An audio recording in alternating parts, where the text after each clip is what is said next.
Still, to me, going to Boston, still the greatest individual basketball game I've ever witnessed with my own 2 eyes was Game 6. Unbelievable. LeBron James Game 6 in Boston was the most amazing basketball game Unbelievable. I've ever witnessed with my own 2 eyes. They Individually. the bus. That's where they pissed him off. Yes. That's when they pissed him off. Tell them that. Tell the story. They pissed him off with the bus. What happened? We literally showed up to the game with like 40 minutes on the clock. Yep. Yeah. Like the bus, Boston hotel, the bus to the game, which is right around the corner, took us like 45 minutes to get to the game. Damn near an hour. And the bus was maybe already 10 minutes late from dropping the other guys off and coming back. You remember that was a time where the bus used to go drop another group off and come back for you. They didn't have 4 buses sitting outside like they do now. So it was already late coming back picking us up.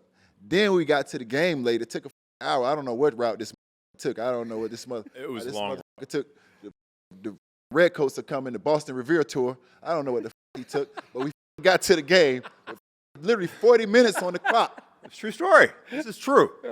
And we walk in there and we look at the time, and Dwayne says, we got 40 minutes. And Bron has this look on his face, and he says, don't worry about it.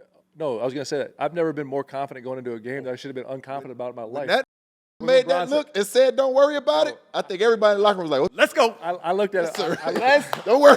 The man said, don't worry about it. I looked at him like right before we're going out. He's like, "Killer, we're gonna be fine." I'm like, "Oh my god!" Because I'm telling you, I was to be is that confident going to that game is a game that we should be on. He told me, he goes, "I'm shooting every bullet in my gun. I'm taking the clip out and I'm throwing that, and then I'm throwing the gun I have at him too." I said, "Gosh, damn, he's gonna throw a lot at these guys." When you're locked in and you're so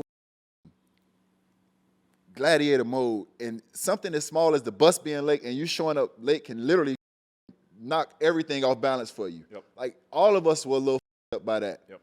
And Bron said, "Don't worry about it."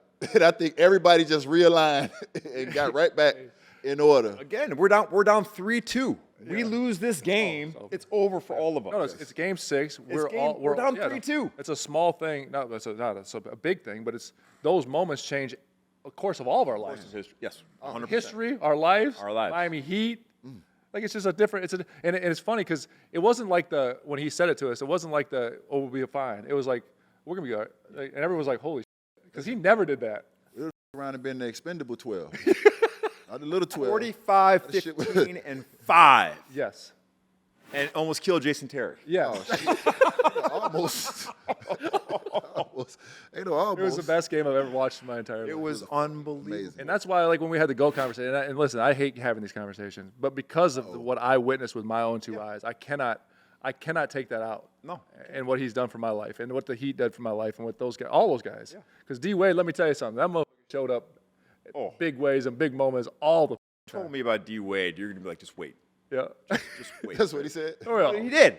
You know, like, because D's a pretty low key guy. Yeah. You know, in the regular season, you see flashes, and Mike was like, just wait. Just wait. When the wait moment for gets big, And, you know, look, I don't think I've ever seen anybody in the history of basketball play with as much force as when D Wade, got downhill. And said, I'm getting to the rack. Like nobody. It was unbelievable. Unbelievable. because of his personality, and that's when we had these conversations.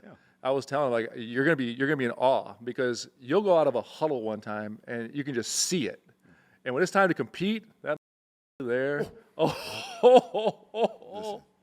I tell people, man, there's a lot of guys I'll go to war with. That's one of them. Like in a big moment. Twice on Sunday. Oh my God. For sure. You know, and like people always ask me, well, like, who's the alpha? And I'm like, man, they're both alphas, man. It wasn't even like that. It really wasn't. You know, I mean, LeBron was the best player in the world at the time. Yes. You know, and like, yeah, we respected him, but like D was like, there was like no alpha and beta. There were 2 alpha dogs if there ever was. We all understood that. And it's like it's hard to explain if you weren't there, but like there was no thing. We never even made it, and then we all understood. Once again, we got another alpha who CB is a killer. No. We all understood. Hey, LeBron's the best player. By a long ways, by the way. Yeah. At the time, he was the greatest player on planet Earth by a wide margin. Yep. Like it was crazy because it was like what's understood didn't have to be explained to us. No. But you know what was fun though? When D Wade and Bron took the night off. Oh man, You saw Ooh, let's go, baby. Let's go. Oh, Let's go. how badly did we want to win those games? Let's just stick it to those guys. Oh my God. First of all, CB was different. CB, walked around like, Oh, you could book 30 for CB when those guys are out. You could book 30. But like the rest of us were like, Oh, we was ready. No, it went from having 6 shots until, hey, man, I might get 14, 15. That's why we used to be upstairs. That's why we played 2-on-2 full court and 3-on-3 full court and all that crazy out? stuff. Oh man, for those moments right there. It was. Going to Atlanta, that game in Atlanta. I remember CB hit that 3, and I mean, those were the best wins. Our team was never so excited to have guys, the 2 best players on planet Earth out. What did we win without LeBron D. Wade? And then, but then fast forward to a playoff game. You're playing, right? you're playing there, right? Need anything? Yeah, you good? I'll see you tonight. You good? You're playing there, right? Golly, man. Those are the best moments, though. Those are the stories you miss, man. When you play, it's like, championships were great, and those were fun. But like those small moments where, you just remember and you laugh about them, and that's what you miss when you retire. It really is. And for me, and it's probably the same thing for you guys. Like you just wanted to make sure you still had it. Like, can I still bring it there? Yeah. I understand I'm a role player, but these motherfuckers out. I got to be a little more assertive tonight. You know what I'm saying? And can I still do it? You know what I'm saying? It was always good to feel like, damn, I still got it. You know what I'm saying? So to be able to win those games when those guys were out, it did something for our confidence. It did. Individually and collectively as a group. It did. You know what I mean? The mental part of that. Hell yeah.